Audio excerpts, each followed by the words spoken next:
Setelah iftitah, kita lanjutkan dengan ta'awuz, ya, atau isti'azah, ya, membaca a'udzubillahi minasyaitonirrajim. Perhatikan Bapak-bapak, karena ini bagian yang selalu disirkan, banyak diantara kita yang nggak baca ini, ya, karena mungkin tidak diajarkan, ya, mungkin tidak diajarkan, dan karena selalu dibaca sir, sehingga bagi orang yang tidak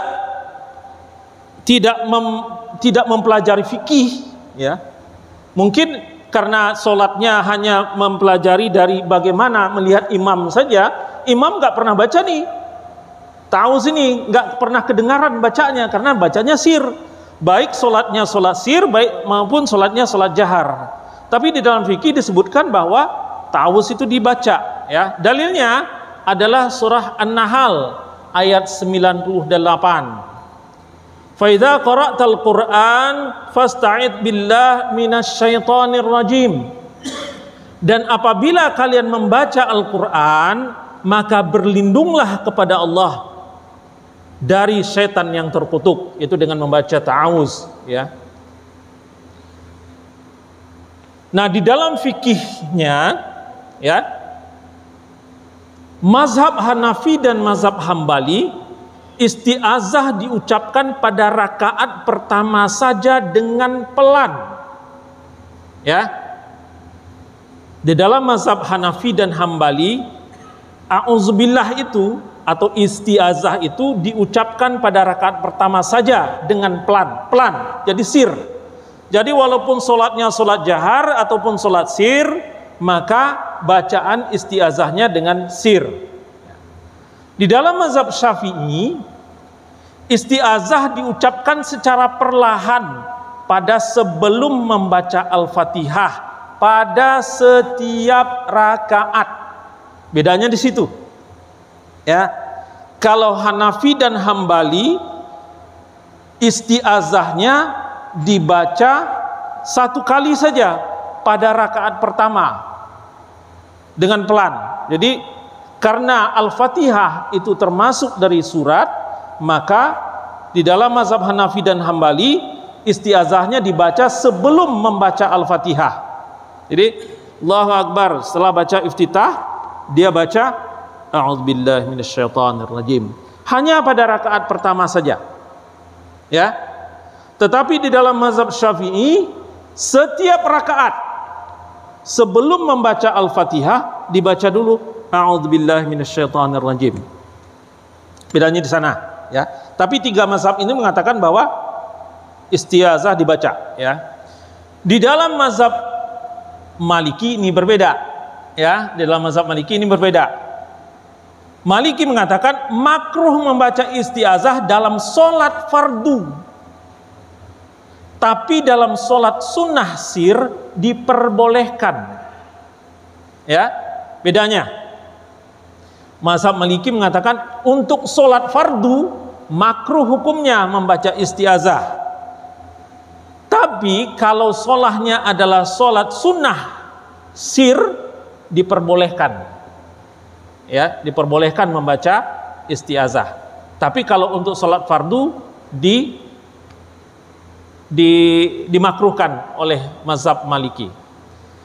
Nah, di dalam An-Nakhai dan Ibnu Sirin mengatakan isti'azah dibaca setelah Al-Fatihah dan sebelum ayat. Ya, beda lagi, ya. Isti'azahnya dibaca setelah Al-Fatihah sebelum ayat, juga dengan sir. Ini pendapat dari An-Nakhai dan Ibnu Sirin. Ini pendapat An-Nakhai dan Ibnu Sirin. Bapak sidang Jum'ah yang dimuliakan oleh Allah, kita coba mulai koreksi kita, sholat kita, ya. Kalaupun kita tidak baca isti'azah, kita faham yang kita anut yang mana, dalilnya apa. Tapi kalau kita membaca isti'azah, kita juga faham, oh ini pendapat siapa, dalilnya apa, hujahnya apa. Ini yang ingin kita kejar di dalam fikih 4 mazhab. Jadi kita tidak terlalu mudah untuk menyalahkan orang, ya. Setelah kita membaca ta'awuz, maka kita lanjut kepada membaca Al-Fatihah. Hadis yang ke-19 diriwayatkan oleh Imam Bukhari dan Muslim dari sahabat Ubadah bin As-Samit radhiyallahu anhu, sesungguhnya Nabi SAW bersabda, tidak sah solatnya orang yang tidak membaca surah Al-Fatihah. Hadis riwayat Bukhari dan Muslim. Ya, jelas ya. Tidak sah solatnya orang yang tidak membaca surah Al-Fatihah. Hadis yang ke-20. Apabila dibacakan Al-Quran kepada kalian, maka dengarkanlah dan perhatikanlah. Semoga kamu dirahmati Allah. Ini bukan hadis, tapi Al-A'raf ayat 204 ya. Al-Quran surah Al-A'raf ayat 204. Apabila dibacakan Al-Quran kepada kalian, maka dengarkanlah dan perhatikanlah. Dalil yang ke-21, siapa saja yang sholat di belakang imam, maka bacaan imam itu adalah bacaannya juga. Ya, siapa saja yang sholat di belakang imam, maka bacaan imam itu adalah bacaannya juga. Hadis riwayat Abu Hanifah dari Jabir radhiyallahu anhu. Dalil yang ke-22, kita cepat saja dalilnya ya. Seorang imam dipilih karena untuk diikuti. Ia bertakbir, maka bertakbirlah. Dan jika ia membaca, maka perhatikanlah. Hadis riwayat Muslim dari Abu Hurairah. Ya, ini diriwayatkan dari Abu Hurairah. Jika ia bertakbir, imam ini maksudnya, maka bertakbirlah. Maka bertakbir juga. Ya. Jika ia membaca, maka perhatikanlah. Ya. Memperhatikan saja, mendengarkan dengan seksama. Ya. Dalil yang ke-23. Dari Ubadah ibnu Syamil berkata, Rasulullah SAW pernah sholat subuh. Ya, pernah sholat subuh. Artinya apa? Sholat subuh kan jahar ya. Sholat subuh, sholat jahar. Ya. Dan beliau merasa berat untuk membaca surah. Kemudian setelah selesai beliau bersabda. Jadi beliau merasa terganggu. Maksudnya merasa berat itu merasa terganggu. Beliau membaca surah. Kemudian setelah selesai beliau bersabda, aku melihat kalian juga membaca surah di belakang imam. Kami menjawab, makmumnya nih yang menjawab, ya kami juga membaca surah. Lantas beliau bersabda, janganlah kalian membaca surah selain Al-Fatihah, karena solat seseorang tidak sah tanpa membaca surah itu. Hadis riwayat Abu Daud, Tirmizi, Ahmad dan Ibnu Hibban. Artinya apa? Artinya adalah selain Al-Fatihah jangan baca. Bahasa simpelnya begitu ya. Itu artinya Rasulullah menyuruh baca Al-Fatihahnya kepada makmum. Ini makmum nih ya ceritanya.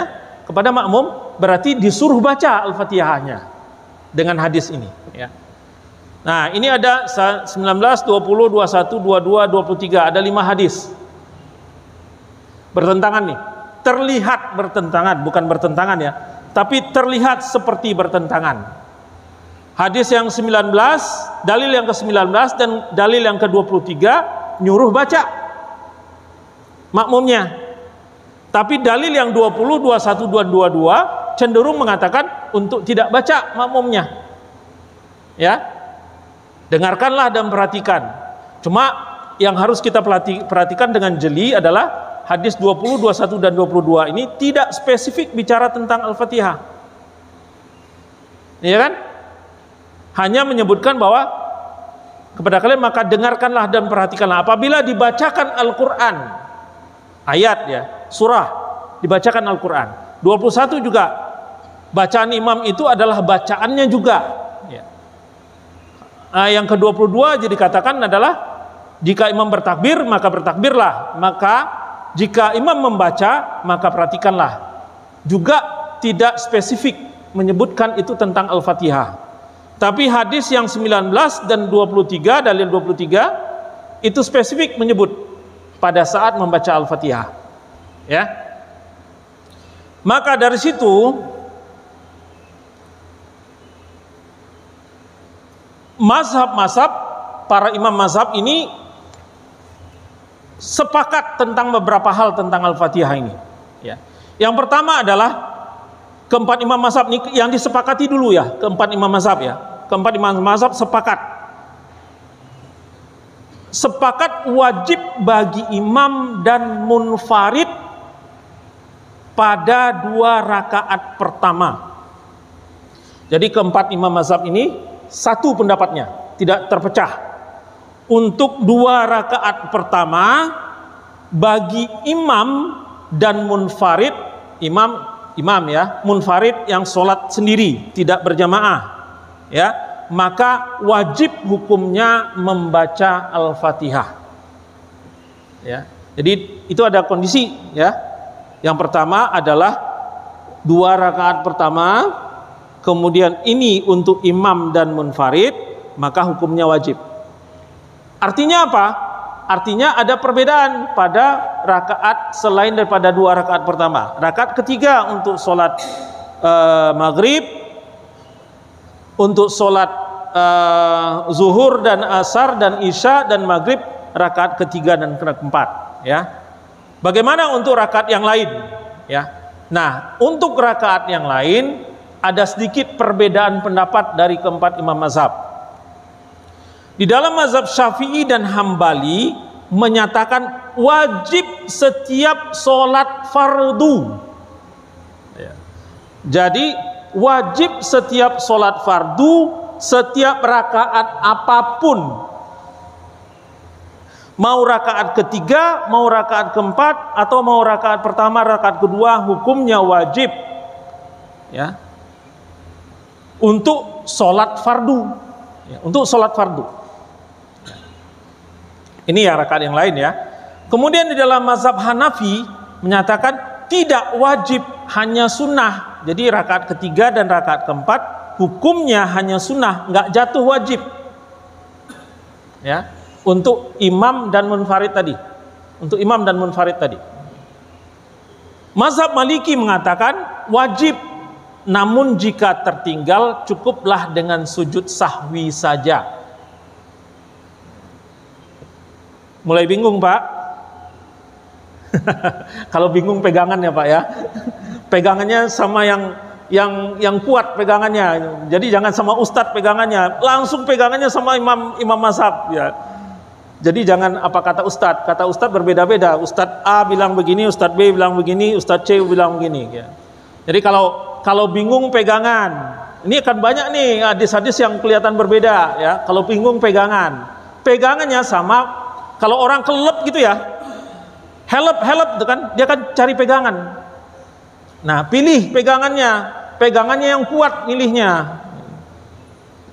Yang kuat, yang sudah diakui oleh seluruh dunia dan sudah diakui oleh zaman. Udah 1300 tahun. Tapi pendapat itu tetap dipakai. Nah, itu artinya kuat pendapatnya. Nah, membaca surat Al-Fatihah bagi makmum. Kalau tadi kan untuk imam dan yang munfarid. Ya. Imam dan munfarid. Kalau 2 rakaat pertama hukumnya wajib. Rakaat ketiga dan keempat mulai berbeda pendapat para imam mazhab, ya. Dalilnya sama, hanya menginterpretasikan hadisnya yang berbeda, ya.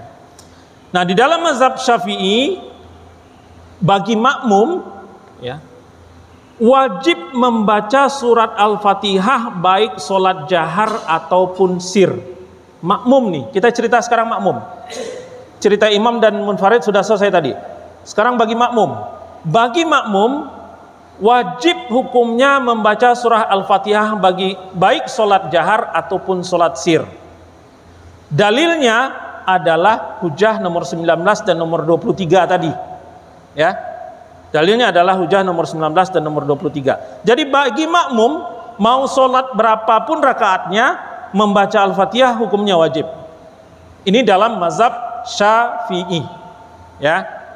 Di dalam mazhab Hanafi makruh membaca Al-Fatihah baik solat jahar atau solat sir, ya. Ini bagi makmum loh ya, hukumnya makruh. Kelihatan kan bedanya ya?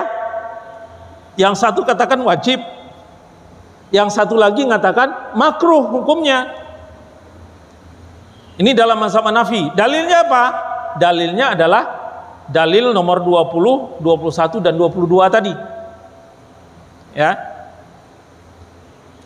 Di dalam mazhab Hambali tidak wajib hukumnya, tapi diperbolehkan. Tidak wajib, diperbolehkan, ya. Membaca surah Al-Fatihah di belakang imam secara mutlak, ya, secara mutlak. Jadi enggak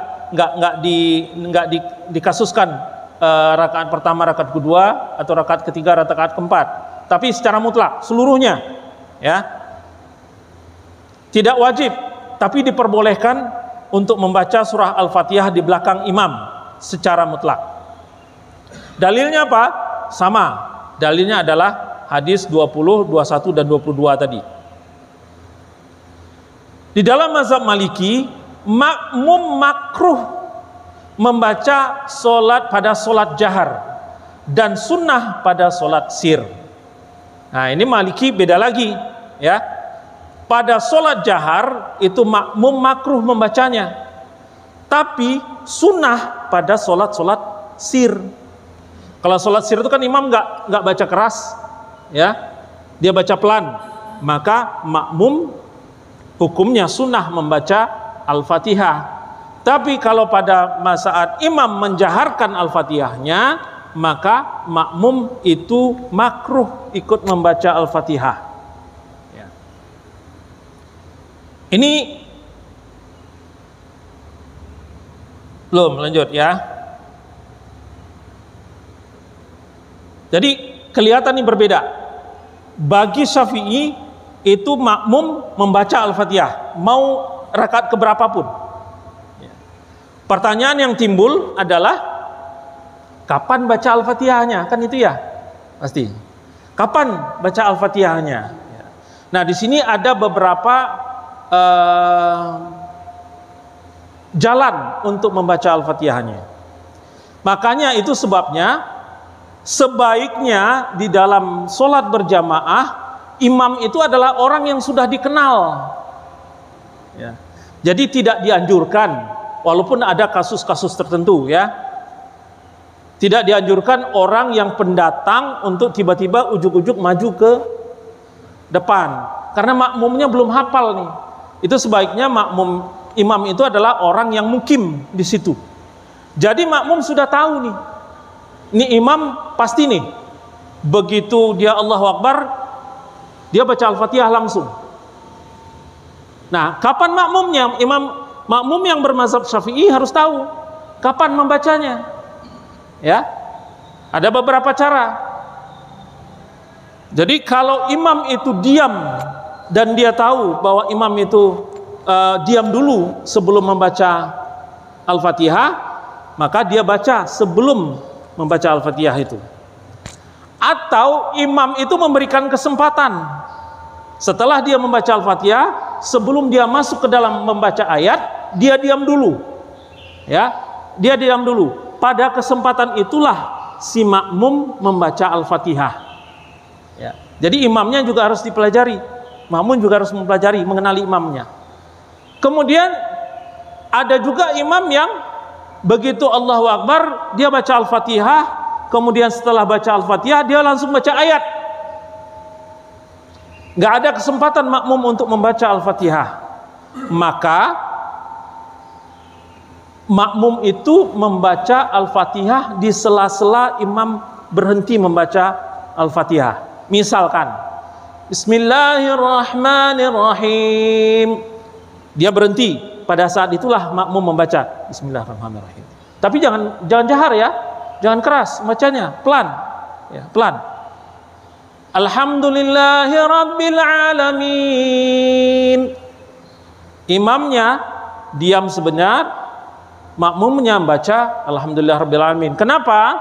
Karena ada hadis mengatakan bahwa setiap bacaan Al-Fatihah itu, setiap ayat itu dijawab oleh Allah. Makanya kadang-kadang imam, bukan kadang-kadang, sebagian imam, sebagian besar ya, sebagian besar imam itu memutus antara ayat-ayat itu.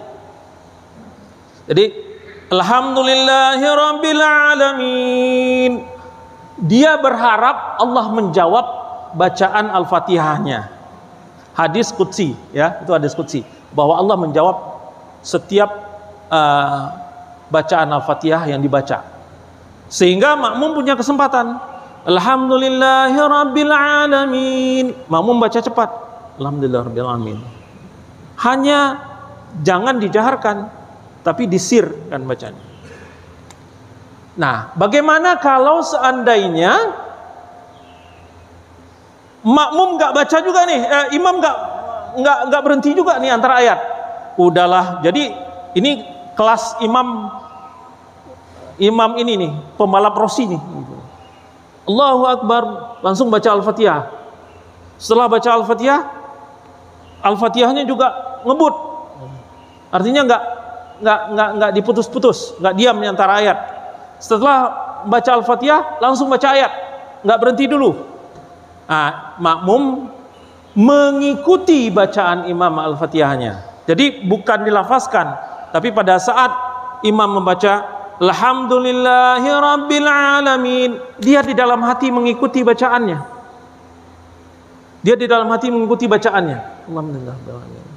Ar-Rahmanir Rahim, dia juga ngikutin Ar-Rahmanir Rahim. Tapi jangan sampai terjaharkan ya. Ini bagi yang mengatakan bahwa Al-Fatihah itu hukumnya wajib, sehingga dia harus tahu. Itulah sebabnya, hikmahnya kenapa imam itu adalah orang yang sudah biasa di satu tempat. Karena dengan begitu makmumnya tahu, oh ini imam sifatnya begini nih, dia bacanya begini nih, dia bisa ambil ancang-ancang.